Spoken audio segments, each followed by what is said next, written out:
નમસ્કાર, આપ જોઈ રહ્યા છો મંતવ્ય ન્યૂઝ અને સિટી લાઈવ સાથે હું છું લખવા। સમાચારોની શરૂઆત કરીએ તો કેડીલાના સીએમડી રાજીવ મોદી સામે દુષ્કર્મની ફરિયાદ કરવા માટે બલ્ગેરિયન યુવતીએ મહિલા ક્રાઇમ બ્રાન્ચનો સંપર્ક કરેલો હતો।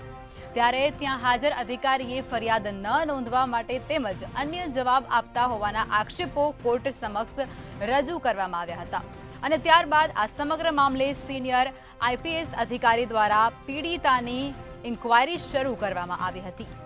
યુવતી અમદાવાદ શહેર પોલીસ કમિશનર ઓફિસ ખાતે લગભગ 8 કલાક જેટલો સમય રોકાઈ હતી। પોલીસે પણ યુવતીને 12 જેટલા પ્રશ્નો કર્યા હતા। 6 પેજનું તેનું નિવેદન પણ નોંધવામાં આવ્યું હતું અને અંતે તેના નિવેદન બાદ પંચોની સહી પણ લેવામાં આવી હતી। તો આ મામલો સામે આવી રહ્યો છે, જેની અંદર કેડીલાના સીએમડી રાજીવ મોદી સામે દુષ્કર્મની ફરિયાદ કરવા માટે બલ્ગેરિયન યુવતીએ મહિલા ક્રાઇમ બ્રાન્ચનો સંપર્ક કર્યો હતો અને ત્યારે ત્યાં હાજર અધિકારીએ ફરિયાદ ન નોંધવા તેમજ અન્ય જવાબો આપતા તેણે આ અંગેની આક્ષેપ કરતી વાત કોર્ટ સમક્ષ રજૂ કરી હતી અને ત્યારબાદ આ સમગ્ર મામલે સિનિયર આઈપીએસ અધિકારી દ્વારા પીડિતાની ઇન્ક્વાયરી શરૂ કરવામાં આવી હતી। આ ઇન્ક્વાયરીના ભાગરૂપે આજે બલ્ગેરિયન યુવતીનું નિવેદન પણ નોંધવામાં આવ્યું હતું। યુવતી અમદાવાદ શહેર પોલીસ કમિશનર ઓફિસ ખાતે લગભગ 8 કલાક જેટલો સમય રોકાઈ હતી। પોલીસે પણ યુવતીને 12 જેટલા પ્રશ્નો કર્યા હતા, તેનું નિવેદન પણ લીધું હતું અને નિવેદન બાદ પંચોની સહી પણ લેવામાં આવી હતી। તો પોલીસે યુવતીને 12 જેટલા પ્રશ્નો કર્યા હતા। બલ્ગેરિયન યુવતી અમદાવાદ શહેર પોલીસ કમિશનર ઓફિસ ખાતે આજે પોલીસ સામે કરાયેલા આક્ષેપો અંગે નિવેદન આપવા માટે પહોંચી હતી, જ્યાં તેને લગભગ 8 કલાક જેટલો સમય રોકાઈ હતી। 6 પેજનું તેનું નિવેદન પણ આ મામલે નોંધવામાં આવ્યું હતું। આ સમયે જેસીપી ચિરાગ કોરડિયા, સોલા પોલીસ સ્ટેશનના પોલીસ ઇન્સ્પેક્ટર, ટ્રાન્સલેટર, મહિલા પોલીસ કોન્સ્ટેબલ વગેરે હાજર રહ્યા હતા। પોલીસે પણ યુવતીને 12 જેટલા પ્રશ્નો કર્યા હતા અને તેના નિવેદન બાદ પંચોની સહી પણ લેવામાં આવી હતી। આ મામલો અમદાવાદથી સામે આવ્યો છે, જેમાં રાજીવ મોદીની મુશ્કેલીઓમાં હવે વધારો થયો હોય તેવું સાફ વર્તાઈ રહ્યું છે। બલ્ગેરિયન યુવતીએ સીપી ઓફિસે નોંધાવ્યું છે પોતાનું નિવેદન। 6 પેજનું તેણે નિવેદન નોંધાવ્યું છે। 12 જેટલા પોલીસ દ્વારા પ્રશ્નો પણ કરવામાં આવ્યા હતા। બલ્ગેરિયન યુવતી દુષ્કર્મ કેસ ખૂબ જ ચર્ચિત છે। કેન્ડિલાના સીએમડી રાજીવ મોદી ઉપર દુષ્કર્મની ફરિયાદ નોંધવામાં સોલા પોલીસ સ્ટેશનમાં આવી હતી। ત્યારે તપાસની ધમધમાટ તે શરૂ થઈ હતી। ત્યારબાદ તે તપાસમાં જ્યારે એક નવો વળાંક સામે આવ્યો ત્યારે રાજીવ મોદી અચાનક તે સોલા પોલીસ સ્ટેશનમાં હાજર થયા અને ત્યારે નિવેદન નોંધાયા। તે નિવેદન નોંધાયા પછી અવારનવાર જે રીતે તપાસનો ધમધમાટ શરૂ થયો, એસઆઈટીની તપાસ શરૂ થઈ, ત્યારે એસઆઈટી તપાસમાં રાજીવ મોદીને ક્લીન ચિટ આપવામાં આવી અને સાથે પોલીસ દ્વારા કોર્ટમાં સી સમરી ભરી દેવામાં આવી અને ત્યારબાદ રાજીવ મોદીને ક્લીન ચિટ મળ્યા પછી અચાનકથી બલ્ગેરિયન યુવતી કોર્ટમાં વકીલો સાથે પ્રેસ કોન્ફરન્સ યોજાવે છે। તે પ્રેસ કોન્ફરન્સની માધ્યમથી તે જણાવે છે કે રાજીવ મોદીને જે ક્લીન ચિટ આપવામાં આવી છે તેના પુરાવાઓ અમારે સાથે છે।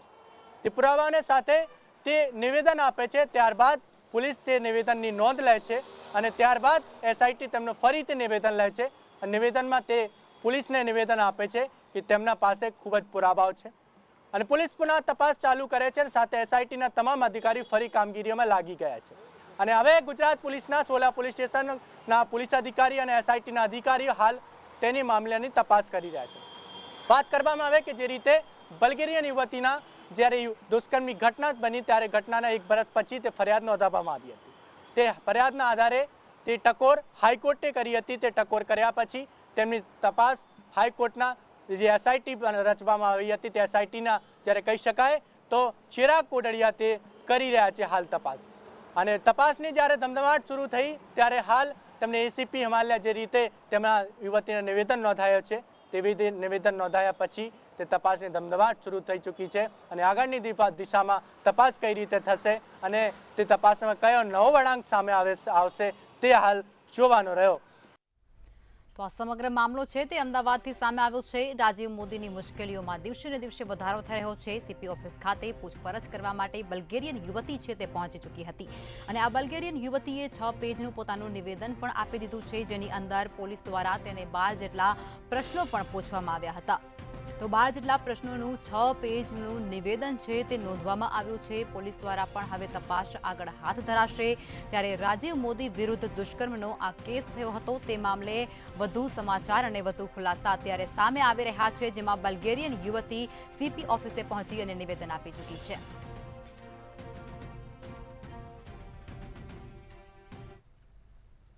અમદાવાદના કેશવનગર પાસે છેલ્લા 15 દિવસથી ડિમોલેશનની કામગીરી હાથ ધરવામાં આવી હતી, જેમાં 70 વર્ષથી રહેતા પરિવારોને રસ્તા પર રઝળવાનો વારો આવ્યો છે. 15 દિવસથી પરિવારો દિવસ અને રાત હાલાકીનો સામનો કરી રહ્યા છે, પરેશાની ભોગવી રહ્યા છે. ડિમોલેશન કરવામાં આવ્યું, પરંતુ વૈકલ્પિક વ્યવસ્થા કરવામાં આવી ન હોવાથી તકલીફો સહન કરવાનો વારો લોકોને આવી ચૂક્યો છે. લોકોએ વિરોધ કરતા પોલીસે ડિટેન કરી અને પોલીસ સ્ટેશન લઈ જવામાં આવ્યા હતા. જેમ 2 લોકોને વધુ ઈજાઓ થઈ હોવાથી તેને સ્થાનિકોને આક્ષેપો પણ કરવામાં આવી રહ્યા છે. તો અમદાવાદમાં ડિમોલેશનની કામગીરીનો વિરોધ કરવામાં આવ્યો હોય તેવી એક ઘટના સામે આવી છે. લોકો દ્વારા વિરોધ પ્રદર્શન કરવામાં આવ્યો છે. અમદાવાદમાં ડિમોલેશનની કામગીરી હાથ ધરવામાં આવી છે. છેલ્લા ઘણા દિવસોથી આ ડિમોલેશનની કામગીરી કરાઈ રહી છે. કેશવનગર પાસે 15 દિવસથી ચાલે છે આ ડિમોલિશનની કામગીરી, જેનો અત્યારે લોકોમાં વિરોધ છે. લોકો તેનો વિરોધ કરી રહ્યા છે. 70 વર્ષથી રહેતા પરિવારો રસ્તે રઝળી પડ્યા હોય તેવી પરિસ્થિતિનું ક્યાંક નિર્માણ થઈ ચૂક્યું છે. જોકે વૈકલ્પિક વ્યવસ્થા ન કરાવવામાં આવતાની સાથે જ લોકો છે તે પરેશાન થઈ રહ્યા છે. લોકો હાલાકીનો સામનો કરી રહ્યા છે. લોકો દ્વારા વિરોધ કરાતા પોલીસ સ્ટેશને તેઓને લઈ જવામાં આવ્યા છે. વિરોધ કરાતાની સાથે જ તેઓને ડિટેન કરી લેવામાં આવ્યા છે. અમદાવાદમાં ડિમોલેશનની કામગીરી 15 દિવસથી હાથ ધરવામાં આવી છે, જેમાં 70 વર્ષથી રહેતા પરિવારજનોને રસ્તે રઝળતી હાલતમાં મૂકી દેવામાં આવ્યા છે. જોકે આ સમગ્ર ઘટના કેશવનગર પાસે બની છે. એક તરફ વિકાસ થઈ રહ્યો છે તો બીજી તરફ ક્યાંક ને ક્યાંક વિનાશ થતો હોય તેવું લાગી રહ્યું છે. કેશવનગર વિસ્તાર જ્યાં છેલ્લા 30 વર્ષથી પણ વધારેથી લોકો જે છે તે રહેતા હતા, અને આ જે તમામ જે લોકો છે તે ટેક્સ બિલ પણ ભરતા હતા અને સાથે પાણી વેરો પણ ભરતા હતા. પરંતુ હાલ તે ડિમોલેશનની કામગીરી થઈ રહી છે અને આ ડિમોલેશનની કામગીરીના લીધે તમામ જે લોકો છે તેઓના જે મકાનો છે તેને તોડી પાડવામાં આવે છે અને તમામ જે સામાન છે છેલ્લા કેટલાય દિવસથી આ રીતે રસ્તા ઉપર રહી રહ્યો છે. બેન, કેટલા દિવસથી રોડ ઉપર રહો છો તમે? 15 દિવસથી. શું થાય છે? એમને બોલાવો. 15 દિવસથી આ લોકો રોડ ઉપર પડ્યા છે.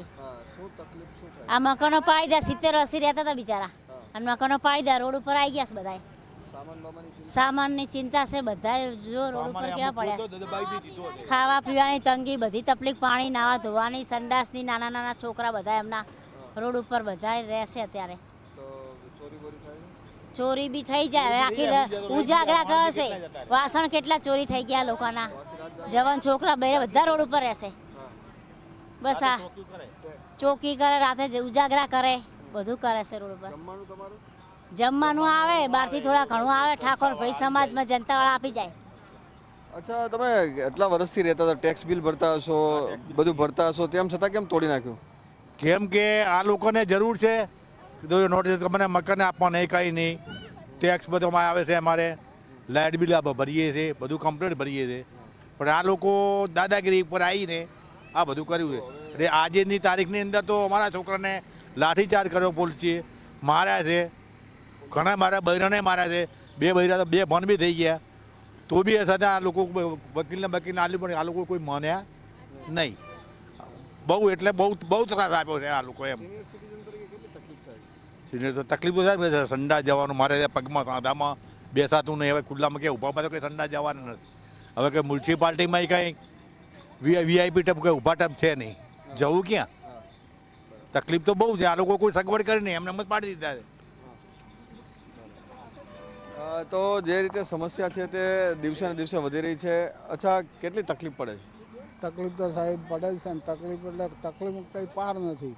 સંડાસની તકલીફ, એકી પાણીની તકલીફ, આમાં લેડીઝોને વધારે સાહેબ તકલીફ.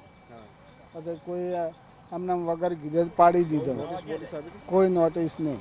ખાલી એક દાડો આવીને કહી ગયા કે અમે પાડવા આવશે, બસ બીજું કંઈ નહીં. કેસ ચાલે છે સાહેબ, તોય તોડી નાખ્યો.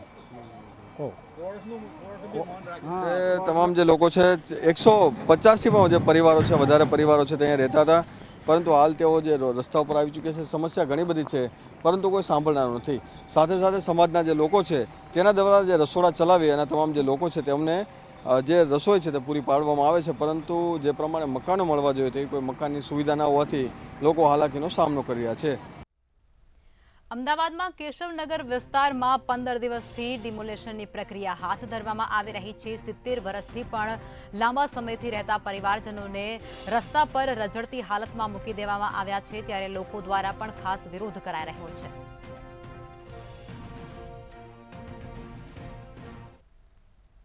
રાજકોટમાં વીજ ગ્રાહકોને વધુ સુવિધા માટે પ્રથમ વખત સ્માર્ટ પ્રીપેડ મીટર લગાવવામાં આવી ચૂક્યા છે.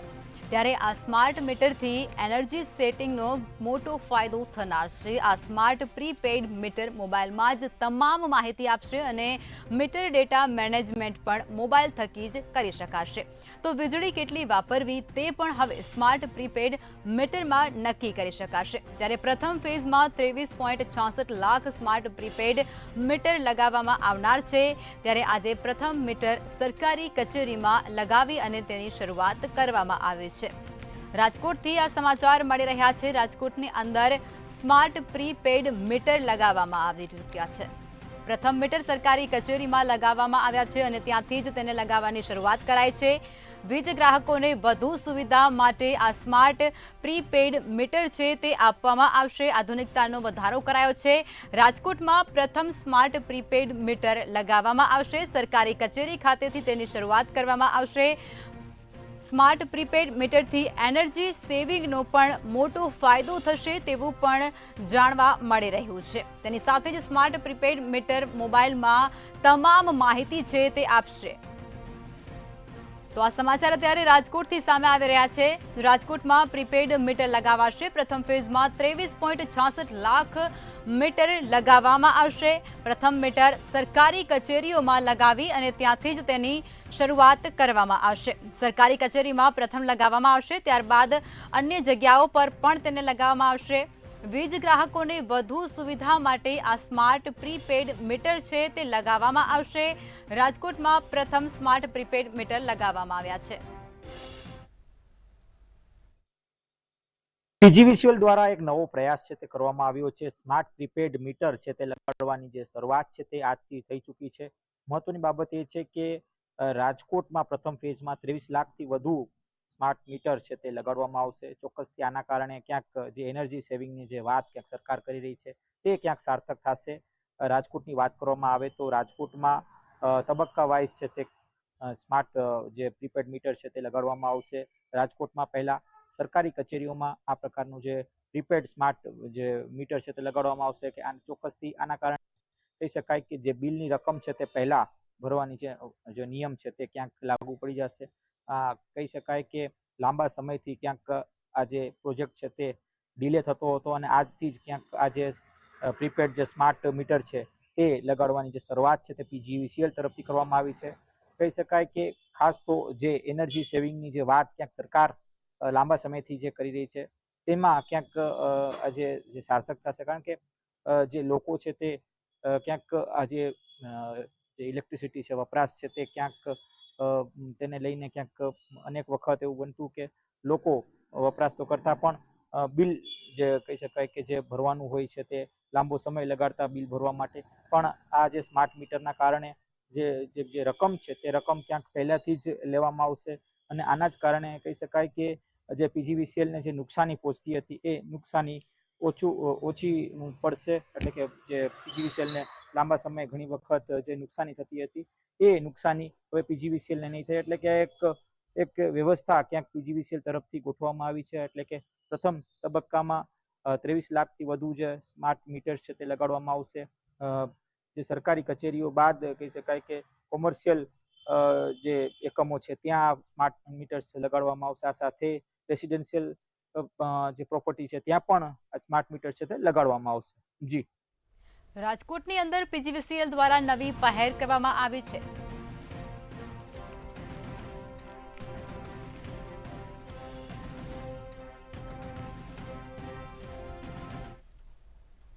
રાજ્યના મુખ્યમંત્રી ભૂપેન્દ્ર પટેલ કેબિનેટ મંત્રીઓ સાથે તેમજ રાજ્ય કક્ષાના તમામ મંત્રીમંડળ સાથે અયોધ્યા ખાતે જવા માટે રવાના થશે.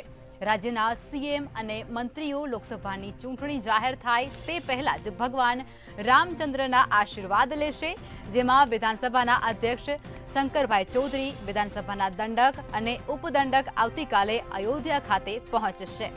ગુજરાત વિધાનસભાના ચાલુ બજેટ સત્ર દરમિયાન તમામ મંત્રીઓ અને ધારાસભ્યોએ અંબાજીની મુલાકાત લીધી હતી, જેમાં તેમણે મા અંબાના દર્શન બાદ હવે તેઓ રામચંદ્ર ભગવાનના દર્શન કરવા અર્થે અયોધ્યા ખાતે જશે. સીએમ છે તે રામલલાના દર્શન કરવા ખાતર પહોંચશે, તેની સાથે જ મંત્રીમંડળ પણ તેમની સાથે ઉપસ્થિત રહેશે. મુખ્યમંત્રી ભૂપેન્દ્રભાઈ પટેલ અને આખું કેબિનેટ મંત્રીમંડળ આવતીકાલે અયોધ્યા પહોંચશે. બરાબર બપોરે 11 કલાકે આખું મંત્રીમંડળ અયોધ્યા પહોંચશે, જ્યાં તેઓ 1.5 કલાક પૂજા અર્ચના અને ભગવાનના આશીર્વાદ લેશે. આપને ખાસ જણાવી દઈએ કે આ મંત્રીમંડળની સાથે સાથે ગુજરાત વિધાનસભાના અધ્યક્ષ શંકરભાઈ ચૌધરી પણ જોડાવાના છે. સાથે દંડક અને ઉપદંડક પણ અયોધ્યા પહોંચવાના છે. આજે મોડી રાત્રે આખું મંત્રીમંડળ ભૂપેન્દ્રભાઈ પટેલની આગેવાનીમાં અયોધ્યા રવાના થશે અને આવતીકાલે સવારે 11 કલાકે પહોંચે તેવું એક વ્યવસ્થિત આયોજન કરવામાં આવ્યું છે. તો બીજી તરફ ભૂપેન્દ્રભાઈ પટેલ ત્યાં મંત્રીમંડળ સાથે એક બેઠક પણ કરશે, જ્યાં સાતત્ય નિર્ણય લેવામાં આવશે. ભગવાનના ચરણોની સાનિધ્યની અંદર એક મહત્વનો પૂર્ણ નિર્ણય લેવાય તેવું પણ આયોજન કરવામાં આવ્યું છે. વિધાનસભાના બજેટ સત્રમાં અધ્યક્ષ શંકરભાઈ ચૌધરીએ અંબાજી દર્શનનું એક મહત્વનું આયોજન કર્યું હતું, જેમાં આખું પ્રધાનમંડળ અને તમામ ભાજપના ધારાસભ્યો પણ જોડાયા હતા. ત્યારે હવે લોકસભાની ચૂંટણી જાહેર થાય તે પહેલા મુખ્યમંત્રી ભૂપેન્દ્રભાઈ પટેલ પોતાના મંત્રીમંડળ અને વિધાનસભાના અધ્યક્ષ શંકરભાઈ ચૌધરી સાથે અયોધ્યા જઈ રામલલાના દર્શન કરશે. તો આ સમાચાર મળી રહ્યા છે, જેમાં સીએમ ભૂપેન્દ્ર પટેલ પોતાના મંત્રીમંડળ સાથે અયોધ્યા ખાતે જશે અને રામ ભગવાનના દર્શન કરશે. રાજ્યના મુખ્યમંત્રી ભૂપેન્દ્ર પટેલ અયોધ્યા દર્શન અર્થે જશે. મા અંબાના દર્શન કર્યા બાદ હવે તેઓ રામલલાના પણ દર્શન કરશે. કેબિનેટ અને રાજ્ય કક્ષાનું મંત્રીમંડળ છે તે પણ ભગવાન રામચંદ્રના દર્શન કરશે અને તેઓ અયોધ્યા ખાતે જશે. વિધાનસભાના ચાલુ બજેટ સત્રમાં મા અંબાના દર્શન પણ કર્યા હતા અને મા અંબાના આશીર્વાદ મેળવ્યા હતા. હવે ત્યારબાદ તેઓ આવતીકાલે રાજ્યના સીએમ મંત્રીમંડળ સાથે રામલલાના દર્શન કરશે તેવા સમાચાર અત્યારે મળી રહ્યા છે. તો રાજ્યના મુખ્યમંત્રી ભૂપેન્દ્ર પટેલ અયોધ્યા ખાતે જશે, ભગવાન રામલલાના દર્શન કરશે, તેમની સાથે જ મંત્રીમંડળ પણ હાજર રહેશે. કેબિનેટ અને રાજ્ય કક્ષાનું મંત્રીમંડળ ભગવાન રામચંદ્રના દર્શન કરશે.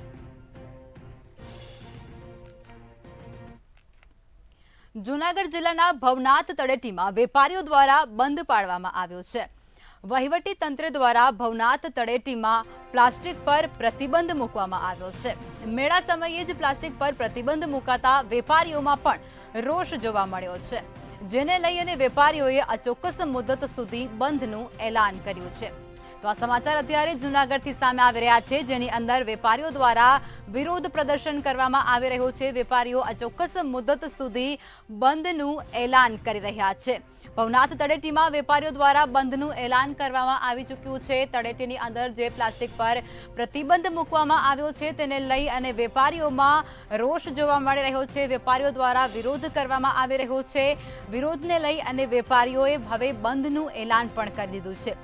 જોકે આ ચોક્કસ મુદત સુધી આ તળેટી છે ત્યાં વેપારીઓ બંધનું એલાન કરી ચૂક્યા છે. કોઈ પણ પ્રકારનો સમય તેમના દ્વારા આપવામાં નથી આવ્યો. અચોક્કસ મુદત સુધી બંધનું એલાન વેપારીઓ દ્વારા કરવામાં આવ્યું છે. મેળા સમયે જ પ્લાસ્ટિક પર પ્રતિબંધ મુકાતા વેપારીઓમાં ભારે રોષ જોવા મળી રહ્યો છે. વિરોધને લઈ અને વેપારીઓએ બંધનું એલાન પણ કરી દીધું છે.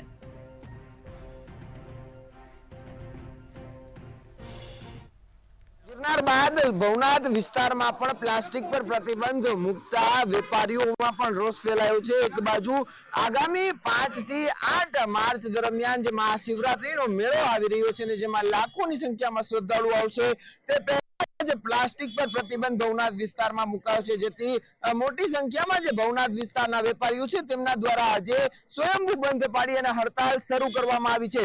આપણી સાથે આજે વેપારી એસોસિએશન છે ભવનાથ વિસ્તારનું, તેમની સાથે વાત કરશું. શું કહેશો, શા માટે અચાનક હડતાલ, કઈ રીતની મુશ્કેલી પડશે આ નિયમથી? આ નિયમથી એક ઈ પ્રોબ્લેમ છે કે લાખો યાત્રિકો ભવનાથ વિસ્તારમાં આવવાના છે અને દર વખતે આવે પણ છે અને આવશે, પણ અત્યારે જે યોગ્ય જે નિર્ણય જે નથી લીધો એનો અમે વિરોધ કરીએ છીએ તંત્ર દ્વારા કે આજે પ્લાસ્ટિકની બોટલમાં પાણી આવે છે, દૂધની થેલી આવે છે અને જે ચા પેકિંગમાં જે નાસ્તો આ તે બધી વસ્તુ જે આવે છે એ આ લાખો યાત્રીઓને કેમ પૂરી પાડવી એને અમને ચિંતા છે. અને જો આ ક્યાર સુધી આ હડતાલ ચાલુ રહેશે, કઈ રીતની સ્થિતિ નિર્માણ થશે જો આ પ્લાસ્ટિકની વસ્તુઓ ઉપર ફરી બેન નહીં હટાવાય તો? શું પ્લાસ્ટિકની વસ્તુ ઉપરથી બેન નહીં હટાવાય તો કઈ રીતની સ્થિતિ નિર્માણ થશે? તો આ અમે હડતાલ પાડીને બંધ રાખશું એનો કોઈ મિનિંગ નથી, કારણ કે અમે કદાચ દુકાન ચાલુ કરીએ તો તંત્ર દ્વારા અમને જે દંડ આપવામાં આવે 5,000 10,000 તો એ યોગ્ય નથી. એનું કારણ છે કે ભાઈ એમાં એટલી પ્રોફિટ હોય નહીં અને એના કારણે અમે બંધ રાખીએ, મજબૂરી અમારી બંધ જ રાખશું. આપણી સાથે અન્ય વેપારી અને જે સભ્યો છે આ એસોસિએશનના તે સાથે છે. શું કહેશું, આ જે રીતે અચાનક જ બેન્ડ લગાવી દેવામાં આવ્યું છે ભવનાથ વિસ્તારમાં, લાખોની સંખ્યામાં શ્રદ્ધાળુઓ આવશે, તેમને કઈ રીતની મુશ્કેલીનું નિર્માણ થશે? જેમ લાખોની શ્રદ્ધામાં લાખોની સંખ્યામાં શ્રદ્ધાળુઓ આવે છે, હજારોની સંખ્યામાં નાના મોટા માણસો વેપારી કે જે પોતાનું પેટીયું ને ટંકિયું રોડવા માટે આવે છે, પ્લાસ્ટિક વગર કોઈ પણ વસ્તુ પોસિબલ જ નથી. નાનામાં નાની ચોકલેટ થી લઈને મોટા મોટા રમકડા સુધી ઉપરથી જ પ્લાસ્ટિકમાં પેકિંગ થઈને આવે છે. જો બેન્ડ લાદવું જ છે તો 2012 થી આ કાયદો જ્યારથી અમલમાં આવેલો ત્યારથી કારખાનામાં લાદવાની જરૂર છે. નાના મોટા આવા વેપારીઓને ખરી સિઝનમાં જે વાર્ષિક પોતાનો વ્યવસાય છે, આજીવિકા છે, ત્યારે આ નિયમ 4 દિવસ પહેલા ગણતરીની કલાકોમાં નોટિસો આપવામાં આવી, એનાથી અમે નારાજ છીએ. એટલે અમે લોકોએ સ્વયંભૂ બંધ રાખેલું છે. જે રીતે મહાશિવરાત્રીનો મેળો હવે ગણતરીના દિવસો જ બાકી છે ને લાખોની સંખ્યામાં શ્રદ્ધાળુઓ આવતા હોય છે. પ્રથમ ગિરનાર ઉપર જે પ્લાસ્ટિક ઉપર પ્રતિબંધ ફરમાવવામાં આવ્યું છે ને હવે ભવનાથ અને જે ગિરનાર ફરતે જે ઇકો સેન્સિટિવ ઝોનમાં આવતા 27 જેટલા ગામોમાં પ્લાસ્ટિક પર પ્રતિબંધ ફરમાવવામાં આવ્યું છે. પરંતુ પ્લાસ્ટિક વગર કોઈ પણ ચીજ વસ્તુ જે વેચી શકાય તે અશક્ય છે. એટલા માટે વેપારીઓની માંગ છે કે જે બેન્ડ લગાવવામાં આવ્યો છે તે બેન્ડને છે તે પરત ખેંચવામાં આવે જેવી માંગ કરવામાં આવી છે. જ્યાં સુધી વેપારીઓની આ માંગ સંતોષવામાં નહીં આવે ત્યાં સુધી હડતાલ શરૂ રહેશે. તો આગામી દિવસોમાં મહાશિવરાત્રીનો મેળો છે, આ હડતાલથી શ્રદ્ધાળુઓને પણ ભારે મુશ્કેલીનો સામનો કરવો પડે તેવી પણ સ્થિતિનું નિર્માણ થઈ શકશે.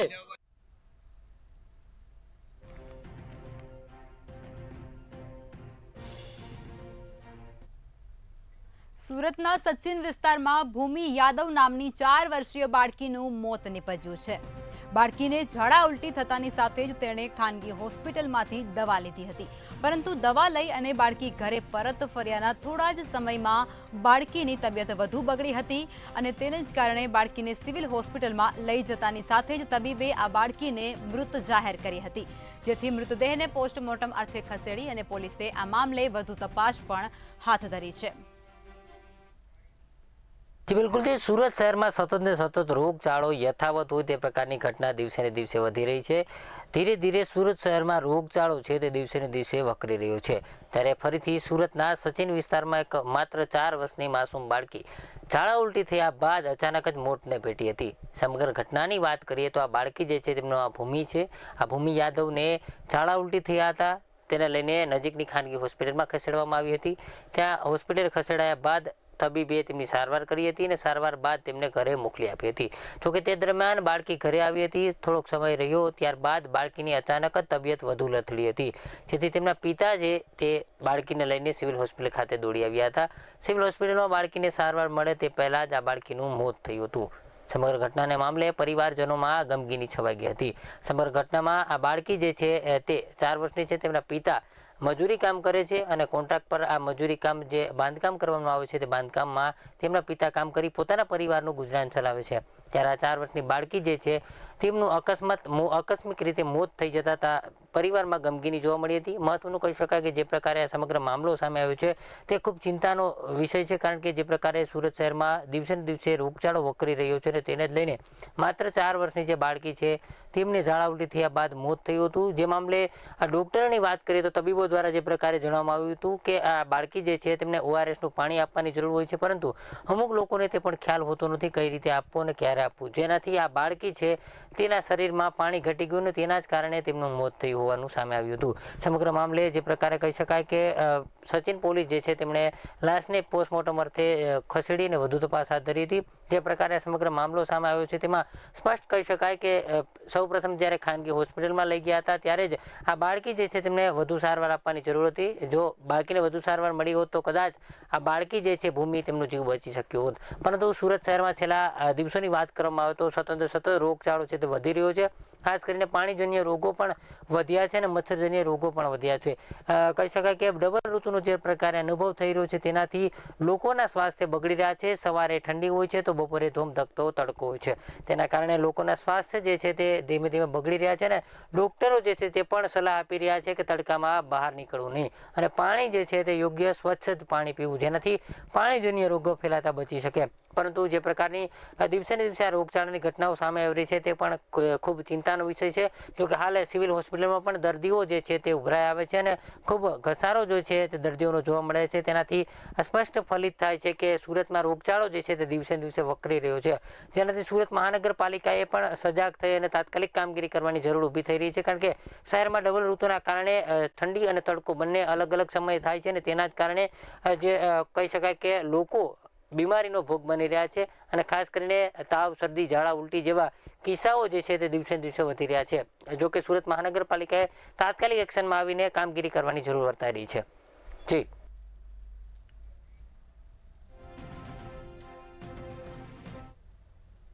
તો આ સાથે સિટી લાઈવમાં અત્યારે બસ આટલું જ. કાલે ફરી મળીશું. ત્યાં સુધી જોતા રહો મંતવ્ય ન્યૂઝ. નમસ્કાર.